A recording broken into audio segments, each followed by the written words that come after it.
Hello everyone, welcome to this Flame Tree Live and Spooky event. What we're doing today is we're talking about this book, which is After Sundown, which I'll hold up there, which is a new anthology, new horror anthology that came out on October the 20th. And I'm Mark Morris, I'm the editor of the anthology, and I'm going to be talking to three of the contributors who are with me today. We're just going to talk about the anthology itself, short stories, horror fiction, and really whatever else kind of takes our fancy. So what I'm going to start with is I'm going to ask each of the contributors just to introduce themselves, say who they are, and I think we'll just go by alphabetical order, which means, Laura, that you're first. Oh, I'm first. Brilliant. Hello, I'm Laura Purcell, and I write Victorian era Gothic horror, and my story in After Sundown is called Creeping Ivy, and it's about a man haunted by his dead wife. So Rob. My name is Rob Shearman, so I'm trying to get the whole announcing myself to Zoom thing working. I'm a writer. I'm a TV writer. I began in theatre.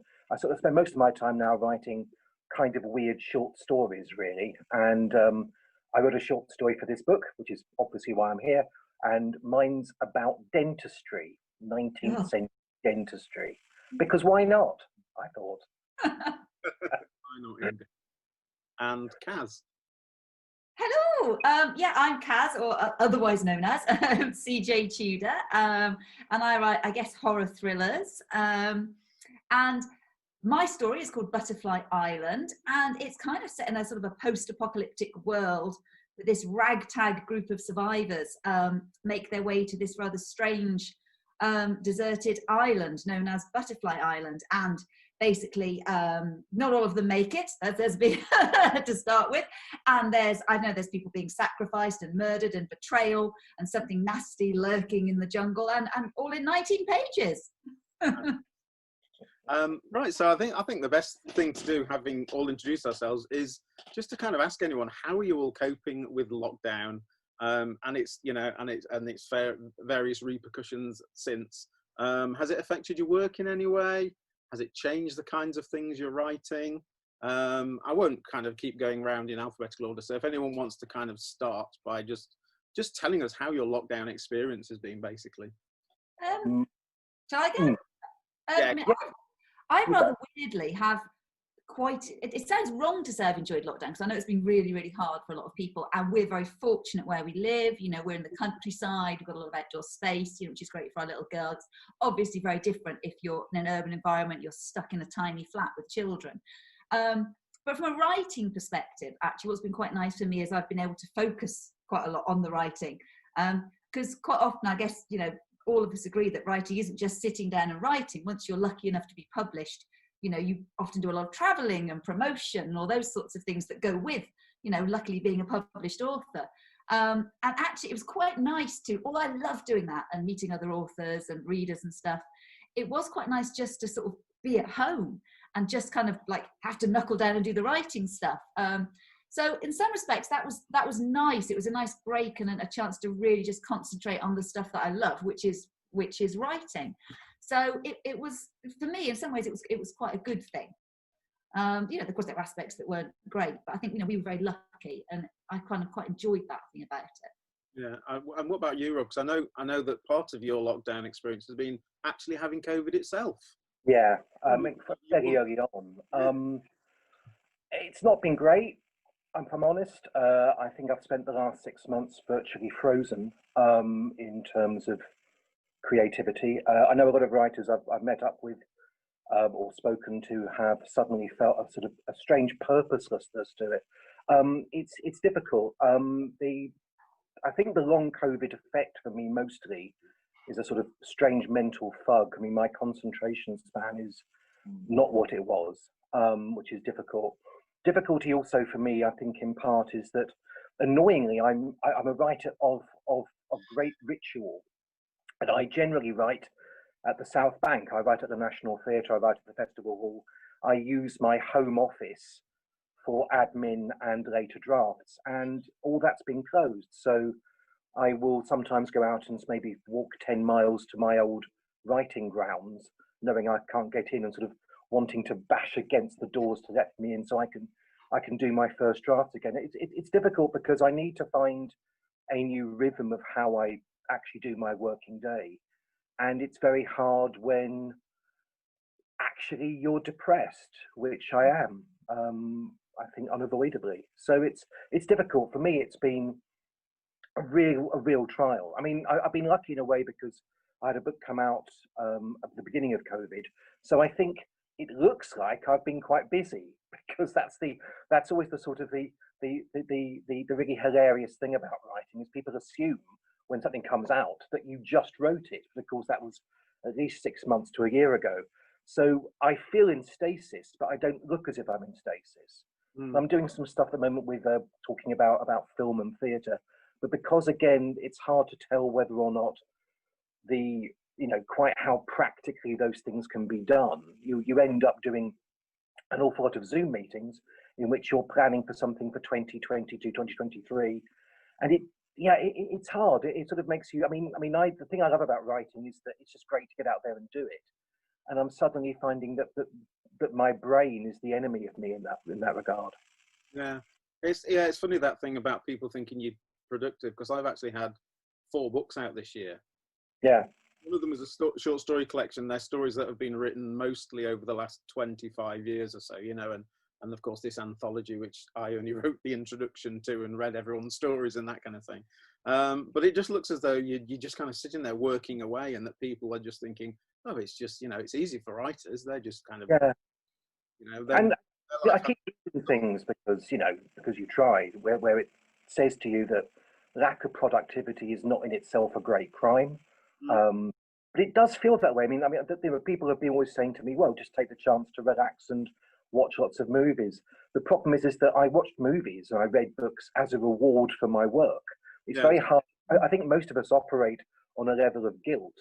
If we don't get enough done, we trigger in ourselves a sort of guilt feeling. That's how we get through, and that's actually how we get the joy out of writing. So the idea that I'm doing things to relax and knowing it's not actually in its own way productive only makes me feel, really guilty. I think guilt is the thing that I'm sort of having to battle most about. Yeah, absolutely. I completely can identify with that kind of guilt. Yeah. I had a weird thing where I kept. Oh, sorry. No, go on, Laura. Yeah. I had a weird thing where I kept writing, but I really struggled with my concentration span as well. There was so much, to worry about. Luckily, nobody in my family has been ill, but there've been other effects of COVID that have changed day-to-day life, and there's been so much to worry about that my concentration span's been very small. So I was determined to keep to my routine and keep writing 1,000 words a day. But I was just coming up with drivel, it was complete drivel, and I had to restart the book in August. So sometimes pressuring yourself into doing that work isn't actually the most productive thing, because I had to toss away 35,000 words. The big thing, I did a Radio 4 commission a few months ago. It was my one big lockdown commission that actually survived lockdown. And I get phone calls from them during the whole writing process, constantly asking me, are there many COVID references? Because they became suddenly terrified that every writer that was writing a short story for Radio 4 was making it all about isolation and the pandemic. And I was, but it suddenly made me feel, actually, that is pretty much all I care about at the moment. So it becomes this, and it wasn't, I must say, this has been broadcast now, so it doesn't matter. It wasn't terribly good. I felt quite ashamed of it. I just suddenly thought, I don't believe in the words anymore. It became, the whole mechanics of how we usually operate. I generally write by doing everything I can to make myself feel comfortable. I like to have a certain amount of Diet Coke. I like to have certain things. There are entire books I've played to simply one album until I know it 5 million times. And the idea that, it becomes like superstition. And now I've had all my superstitious stuff held up and removed from me. Yeah, I'm kind of finding that I just don't understand how words work. I'm quite a chaotic writer. And I think that that's perhaps helped me during lockdown, that I don't have any particular routine or anything. And I wrote my first book when I was looking after Betty when she was small. And so I just like literally once wrote on the loo while giving her a bath, you know. So I'm quite used, I think maybe I'm quite adaptive, that I'm just like, I will write whatever the circumstance. I don't need, and that's perhaps been quite helpful during this whole period. I've been able to crack on. And I'm also disturbingly cheery, as it says in my bio. And I think in some ways, just perhaps focusing on the writing has, in a way, got me through, because I've been able to detach from everything else. Yeah, I'm doing a lot better with the writing now, bizarrely, even though, you know, I'm still just as worried as ever, but I think I've kind of got used to it maybe and just settled into it. But yeah, there was definitely a period where just the stuff, I think it's like Rob said, I wasn't using words properly. The stuff that I was still writing, but the stuff that I was writing was just incoherent twaddle, really. All the right words, just in the wrong order. Absolutely, that's It's like correct translation, my stuff now. It all feels like someone's come along, and it was English once, but someone's come along with some sort of foreign language dictionary and translated it back without any understanding about style or actual point. I look at the words and think, I know there's meaning in there somewhere, but it just sounds like it's really not very good. But I shouldn't. My every first draft, to be honest. Just like a vomitous amount of words that make no sense that I have to plough through to try and make them readable. I think I've been a bit like you, Kaz, actually, in that I quite enjoyed lockdown for a while. And we had our daughter home, which was lovely. She was home for 6 months from Edinburgh, which was really nice. And, you know, we're quite lucky in that we've got a lovely big garden and we work from home anyway. Yeah. And also I was looking at, I had about 8 months worth of commissions. So I was writing an audio drama and I was writing, you know, prepping the short story collection and doing the anthology and lots of different things as well. Yeah. But I've now found, and I just wonder how you guys find this, I've actually just started writing a novel now. And although I don't want to talk about, you know, a COVID, say in a COVID world and things, I find it's really difficult not to, because you feel as though you need to acknowledge this now kind of COVID restricted world just for the purposes of authenticity. Because I mean, the character in my in the new novel, the main character is like a kind of out of work actor who's working in a cafe, and you sort of think, how can you ignore COVID when it's affecting things like the hospitality industry and all that? You know, what do you do? And I've only just started it, so I'm still on the prologue, which has nothing to do with this character. It's called something completely different. But I'm kind of thinking, how much do I talk about COVID? I think my book existed a parallel world, you see. So I never, even though they're set in kind of this present day, you know, I tend to not make reference to generally things that are actually happening right now, just because I suppose I'm always thinking it perhaps dates them, and I don't want to make it specific to a certain time. I just have this idea that there's like this parallel world where my books exist, where there's still Stephen King and things, obviously, but it's almost not this world in a way. So I don't try and make reference to things because I have this idea that they're fiction, and actually I don't want to kind of like bring in too much reality, if that makes sense. They are escapism, and I want people just to enjoy the world that I've created. But because I get what you mean, otherwise there is that thought of, oh, well, it's supposed to be set now, then, you know, there should be all these things happening. But then I also think, hopefully, if people are reading the book in 5 or 10, you know, they discover it in 5 or 10 years' time, if they haven't, you know, scrapped them all because they're not selling and just, you know, big warehouses and stacked somewhere, that it wouldn't be relevant. Does that make sense as well? Yeah, sort of. But it's kind of, I suppose it depends what you're writing in some way. I think it's easy to avoid things like, say, mentioning the Twin Towers or, you know, things that big news events. But when it's something that's absolutely intrinsic to the way that we live, I find it's quite difficult to avoid it. Yeah. It's like, you know, it's like trying to write a book now set in the present day where nobody's got a mobile phone, for instance. Yeah. It would not come across as authentic in any way. I just wondered how other people felt about this. Yeah, I mean, I think back to the 1920s. You know, obviously I wasn't alive quite then, but the fact that I look at 1920s literature and I mean things like, you know, going to see Hay Fever by Noel Coward, it isn't full of First World War or Spanish flu references. It's only 5 years afterwards Spanish flu was beaten. I don't know. I mean, it seems to me that I think Kaz is right. I think there's a danger of it dating because And yet it's odd because I'm currently working on a TV series and it's a speculative thing, but all the meetings are now discussing how much of an impact we have to recognize the COVID pandemic within it. And I keep on imagining, well, it's not quite the same world, is it? I mean, the world that we're creating when we write a novel is our own world, even though it's recognizably meant to be set in 2020. Well, 2020 Britain may be difficult, but 2023 or whatever, a sort of unspecified time. I like to imagine that we don't necessarily have to mention the pandemic unless it's thematically relevant, really. Yes, I think the same thing, yeah. I suppose in Laura, it's easier for you with writing historical fiction. I was just going to say, you would think that because everything I write is set in the 19th century, that I could just avoid it completely. But weirdly enough, the paperback of my novel Bone China came out in April, so just after lockdown had started. And it's all about a doctor trying to cure tuberculosis, like this incurable disease, and people dying of breathing difficulties. And I was like, oh, I couldn't have timed that worse if I'd tried. And because people think you wrote the book like last week, obviously. Yeah, I think that I saw it coming.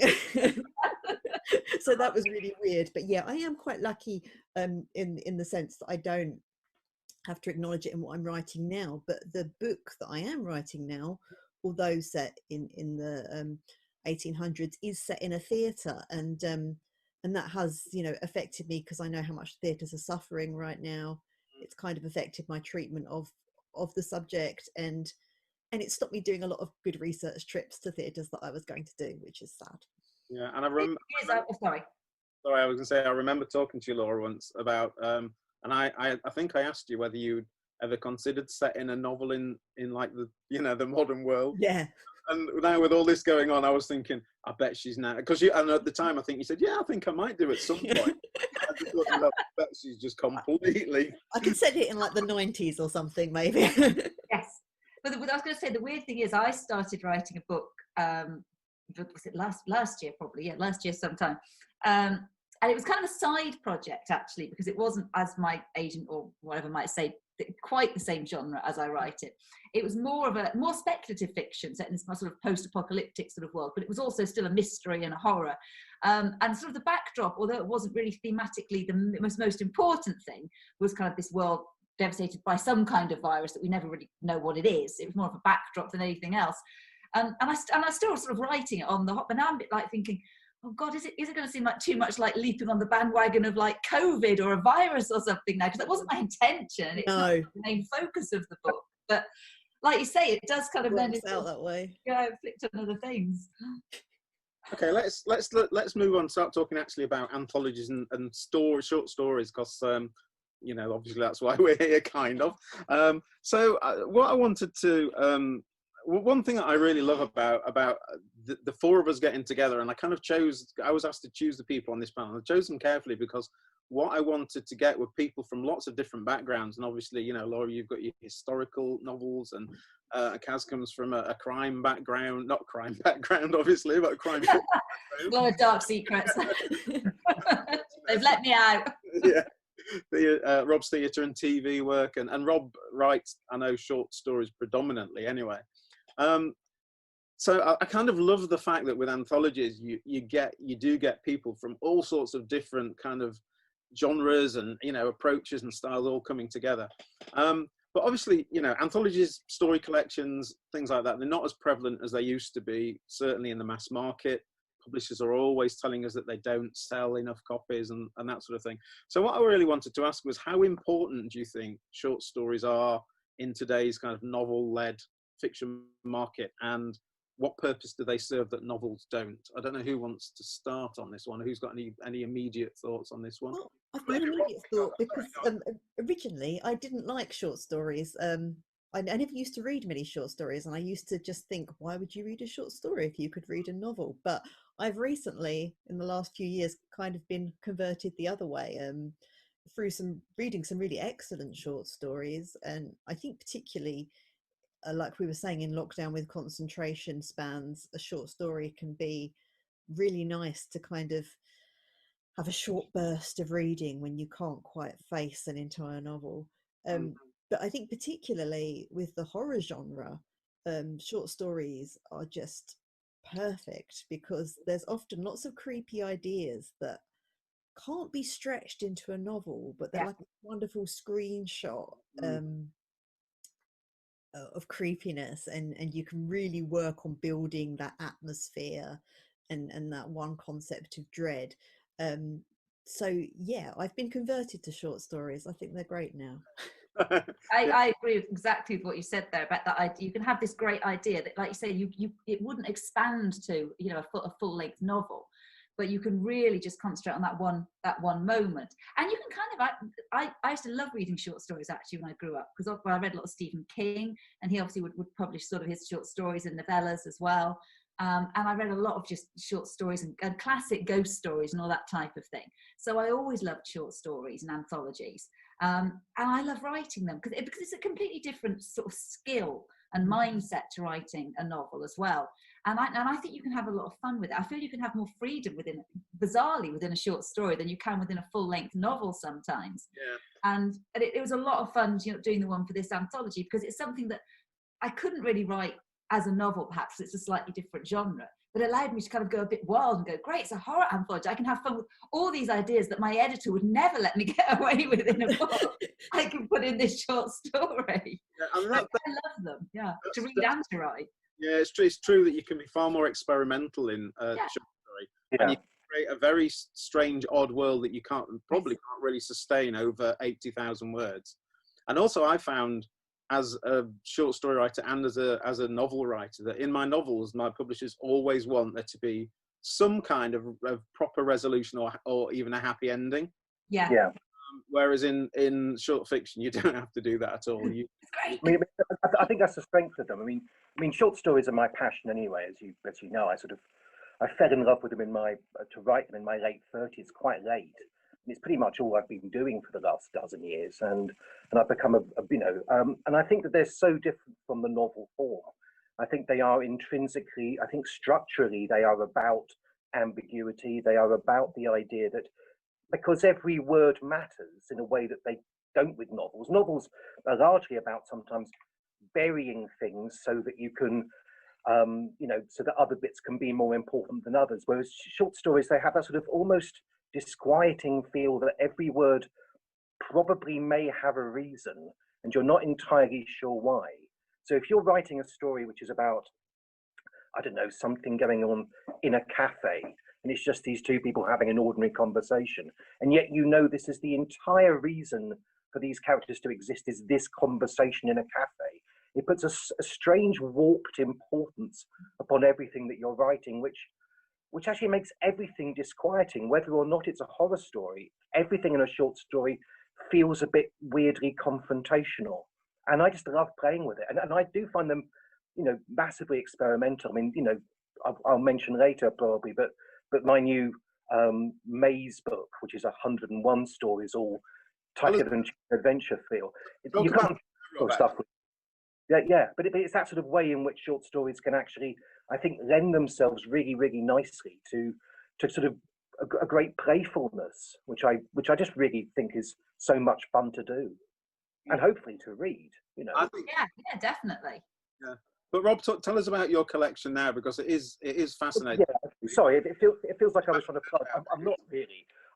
It was a ridiculous thing. I spent 9 years writing a book which is longer than War and Peace, which is about a man who has to navigate his way through 101 stories read to him in the dark by an old woman. And at the end of each story, she asks 5 questions about the way in which you relate to that story.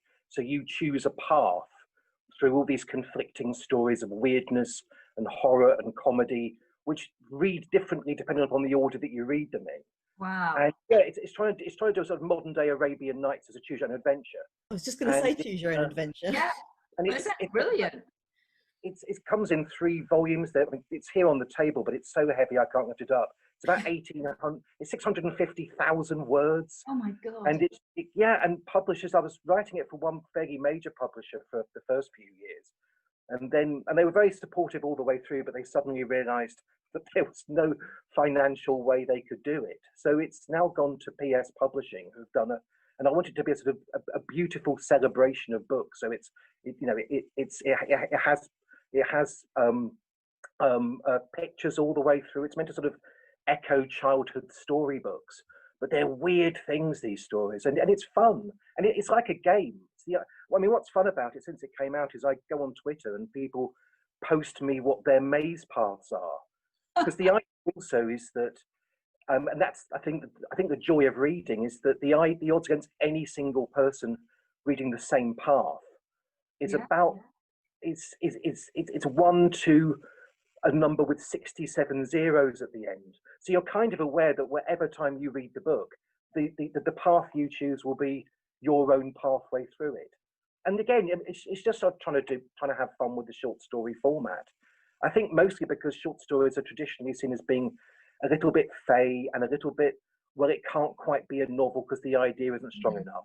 So the idea of saying, let's make it into a really robust, quite dangerous thing, which I think is also what's great to get back onto after Sundown, about approaching a sort of horror short story anthology, about saying these things which traditionally, I think in traditional literature, are seen as being quite poetic and a little bit polite, can actually be quite dangerous and quite dark and quite unnerving and actually a little bit naughty, which I think is fun. Yeah, I think that's the one thing as well about anthologies, and especially with After Sundown, what I wanted to do with, and I've talked about this ad nauseum in various other places, but because I grew up, I'm probably the oldest person here, so I grew up reading horror, Barnett horror, the lots and lots and lots of collections and anthologies and short stories, and they were the kind of natural form for me when I was first growing up. I came to novels sort of afterwards. Novels seemed a bit strange after all that. And I always loved the fact that with something like the Pan books of horror, although they kind of deteriorated a bit later on. I loved those. Nightmares as a kid. But certainly in the early days as well, you never knew what you were going to get next. They weren't themed. They weren't all about, every story wasn't about zombies or about werewolves or whatever. It was just you did not know what was coming up next. And I just love that fact about short stories, that they're constantly surprising. And with a novel, I mean, I love novels as well, obviously, but with a novel you can read the blurb on the back and you kind of know what you're letting yourself in for. Where a short story collection like this, you just don't know what's coming next. And I just love it. Yeah, it's one of my favourite stories. Do you know I like about short stories as well? There's something quite satisfying about a short story that I think you can make it more perfect somehow than a novel. I know that sounds kind of weird, but with a novel, because you've got such a lot, you're trying to, like say, trying to hide things, trying to bring some things out, trying to make it all work for the reader over, I don't know, maybe 400 or 500 pages. And sometimes you can't just really kind of concentrate on this one lovely story you want to tell. And you can tell it, I think, more perfectly sometimes in a short story than having to kind of do lots of other stuff in a novel. I honestly think that writing a short story is harder than writing a novel. Like it is really more of a challenge. Like you say, you have this perfection with it and this concentration. I find it so much harder to write a short story than a novel. But then you say that, What's strange? But I'm terrified of writing a novel. I mean, I've tried, and I get really scared of them. And because you guys write novels, I mean, I can't tell you genuinely how much in awe I am of you. I feel like a gushing fanboy when I meet novelists, because I think, how did you get that many words out of you? But for me, I can do these bursts of maybe 10,000, and I think, well, that's enough for a couple of weeks. And then I think, well, that's as much story as I can find for that. And I read novels all the time, and I'm always, I mean, I feel childishly impressed by the fact that you can actually sustain stuff that long. It seems incredibly hard to me. I am starting once I can come out of my mental fog, and I'm genuinely very, very scared of it. Like even being told I must try a novel. But I think you just write it in bursts of, like you say, in bursts of words, and then you just kind of, then you just have to sort of crack on. I just kind of like, I don't know, in my head it's lots of different scenes, I guess. But then for me, because I'm like a planner with books as well, there is an awful lot of just writing an awful lot of garbage that I then perhaps might delete later, because just to get to the next bit sometimes. What's really strange is that people do just assume if you can write one, you can write the other. Not many people seem to realise they're very different art forms, and they assume if you can write a short story, you can write a novel, and vice versa. Whereas when my novels were published, I had no idea how to write a short story, and I don't think I could write a script. I couldn't. People have said, "Oh, would you want to like convert one of your books, you know, if someone asked you, would you want to write the script if it was going to be a TV series or film? And I've always gone, oh God, no, because again, that's another different skill, I think. And I don't think I would know how to approach it. I just kind of verbatim take the book. And of course, that's not what, when you're writing film or theatre or TV, it's another skill set again. You have to approach it in a different way. And so I don't think I could do that either. And like you say, it doesn't necessarily mean because you can do one thing, you can do the other as well. Yeah, it's interesting. I'm sure that we can all train ourselves, but again, we fall into a sort of rhythm of how we basically write. Yeah. And yeah, I know, for me, writing scripts seems relatively simple now because I've just been doing it for 30 years. But yeah, that's right. I mean, when I first came to writing paragraphs, when I first got commissioned to write a short story, I was about 35, and I just wrote back to the publishers and said, I'd done Doctor Who, and I think they wanted a bunch of writers that they thought there'd be a sort of recognition. And I said, I don't write prose. I've no idea how to do it. And they kind of bullied me into trying. I went out for the day and just sat down and wrote a short story, and I had the most fun I'd had in probably 10 years of writing. And I thought, okay, well, I can probably pretend a bit longer that I can do this if I keep it short. Yeah. And that's how I'm still in that sort of basic thing where I just can't quite understand how people can do chapters. I feel like I'm pretending all the time. Actually, every time I hand in a manuscript, I feel like they're going to catch me out this time. Oh yeah, absolutely. I'm still waiting for that moment where I genuinely believe that I'm actually a writer, because it'll probably never happen. I know the whole thing. I'm just pretending all the time. I do constantly feel like it's a strange thing. It's that kind of, still when I see like a book, I'm sort of like, that is that stuff that came out of my head onto my laptop. People actually want to read this. It's really weird. We've all got imposter syndrome. I don't think I've a professional writer who hasn't got imposter syndrome. Yeah. But coming back to Rob's point about the he was a script writer and then said he couldn't write prose and then kind of learned it. I was the opposite, because obviously I would written lots of novels and short stories, and I was asked by it was Big Finish, actually, a company called Big Finish who do Doctor Who audio dramas, and I was asked by them whether I would like to write a Doctor Who audio drama, and my first response was, I can't write scripts. I've never written a script before. And they said, if you can write stories, you can write scripts.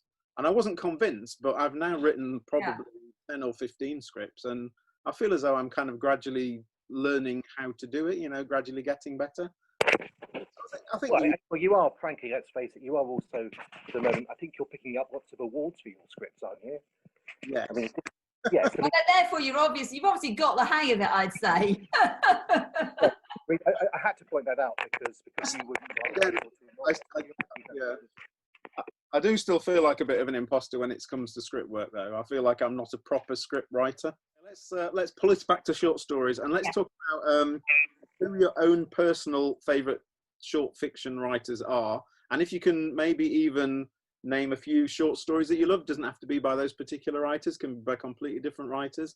So does anyone want to start with this? Who are your favourite short story writers? I'll just throw in Saki.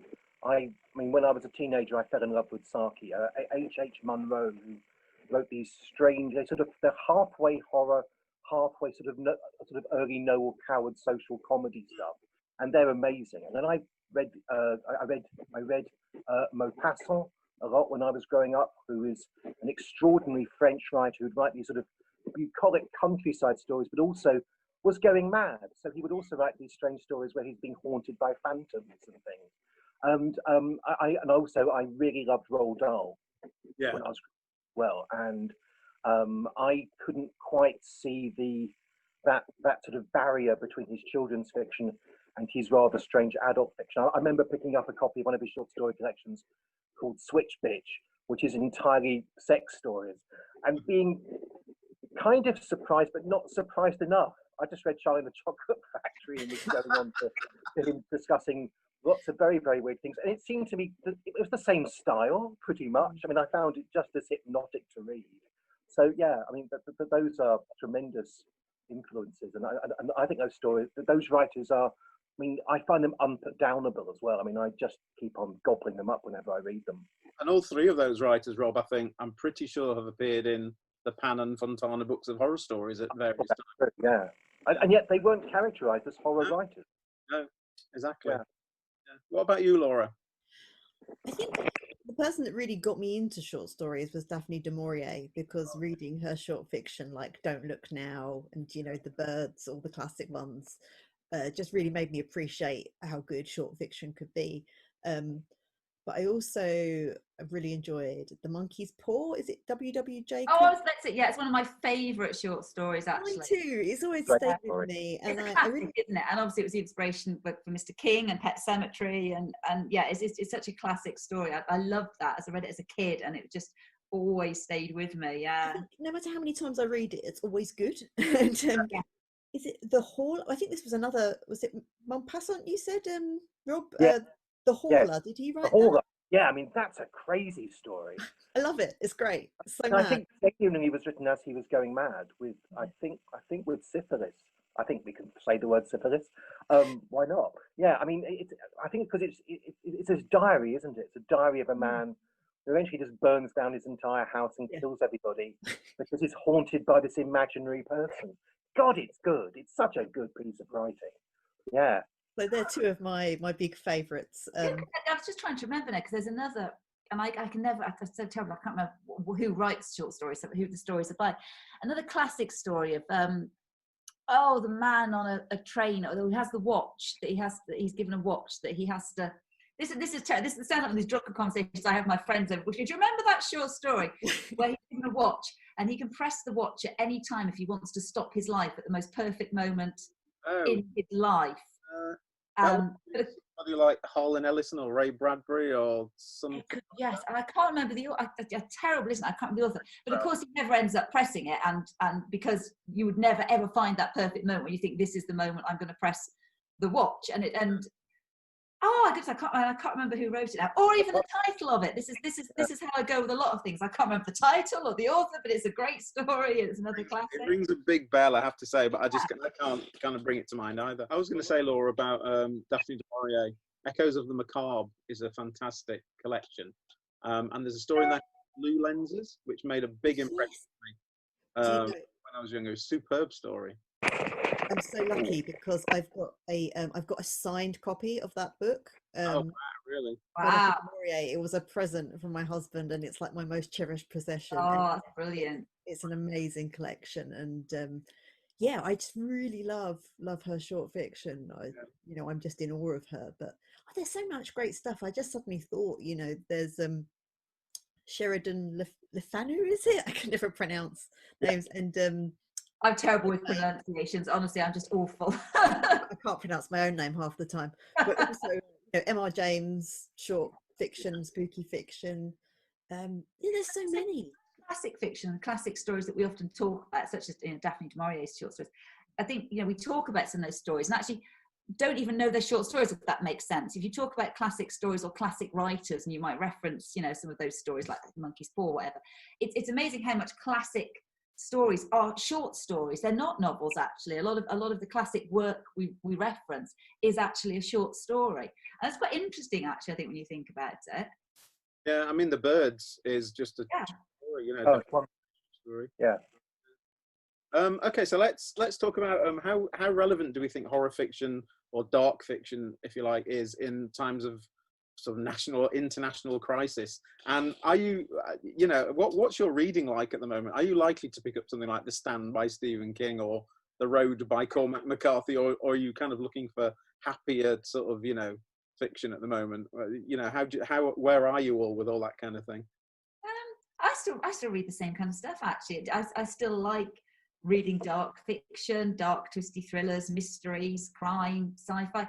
I think reading is always an escape, and whether it's a reflection of real life or whether it is literally complete escapism or fantasy, it doesn't make me want to read anything light and bright and cheery. I have to say, I don't think anything would make me want to do that. So reading is still a great escape for me, and it's funny, I don't know how everyone else feels when they write. I sort of have to read different things when I'm writing, for example, to when I'm perhaps editing. If I'm writing, I find it more difficult to read something that's very close, similar in the genre that I write in. I try to pick out things that are a little bit different. And when I'm editing, then I can read pretty much anything. So it doesn't necessarily make me, seek, to read some like fluffy romance or something. I suppose I'm quite good at separating, kind of what's happening and what I want to read and what I'm writing. And it hasn't, and as well, actually, I thought I spend more time reading during lockdown and things, because I always complain that I never seem to have enough time to read.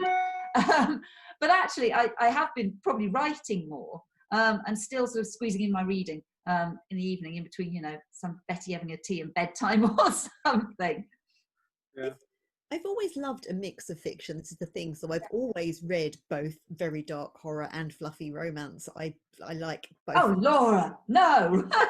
Both sides. I'm truly gothic. I sit in the middle. And so, yeah, I've been reading my usual mix of happy, fun things and terribly macabre things. But one thing I have found is that a lot of people I know, me and my husband have both read a lot of horror, sort of dystopian horror, that most horror fans seem to be coping a bit better with the whole pandemic lockdown thing, because they're used to putting themselves in that state of fear and this kind of, and almost bizarrely from reading a lot of pandemic novels, they kind of have some idea of what to expect. I've found that a lot of horror readers are maybe, they're still feeling the emotions, but they're processing them in a clearer way than people that perhaps don't ever read horror. I think I'm prepared for the zombie apocalypse, so it's not, I'm not surprised by anything. It's like, I've always been waiting for this moment. Exactly, that's what I was going to say, yeah. As soon as the pandemic started, I thought, oh, here it comes. Here's what I've been waiting for. It's not because I began the year deciding I was going to read an awful lot of the Penguin classics. I really wanted to. And then when the lockdown had occurred, I thought, actually, this is a great chance. I can now plow on with this 1,300-page French novel. And I was reading the Count of Monte Cristo when I got COVID, which goes on forever. And you keep on wanting to say to him, just get on with the revenge, mate. But it's finally coming out of it. I find that there's a greater catharsis I can be having with darker fiction than I was probably getting from those. Actually, the book which I'm enjoying still the most. And it sounds very odd, but there is a relevance to my saying it. I've been reading the Complete Peanuts, which is and it begins in 1950 and ends in 2000 when Charles M. Schulz died.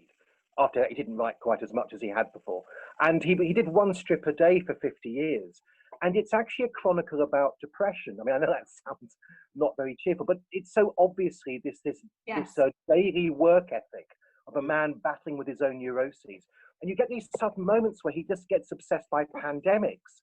I didn't expect that to happen at all. There's a sudden bit where, during the World War I fighter pilot bit, Schulz obviously reads about the Spanish flu.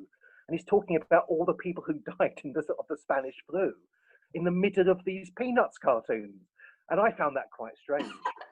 I missed that. What I do is every day I read 3 more months.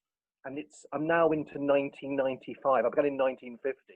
It takes a long time to get through them all. And it does feel actually like it's this, like one man's life story. And I'm finding that strangely inspirational. And I'm finding within it also so much weird darkness and confrontation of darkness. And again, because I think my concentration is not at its best at the moment, I quite like reading cartoons because I find it easier than reading blocks of prose. I genuinely, I think my IQ has gone down to about a third of what it was. In fact, I don't even know the words I'm saying to you now. The fact talking in sentences is quite strange because I've not done that in months.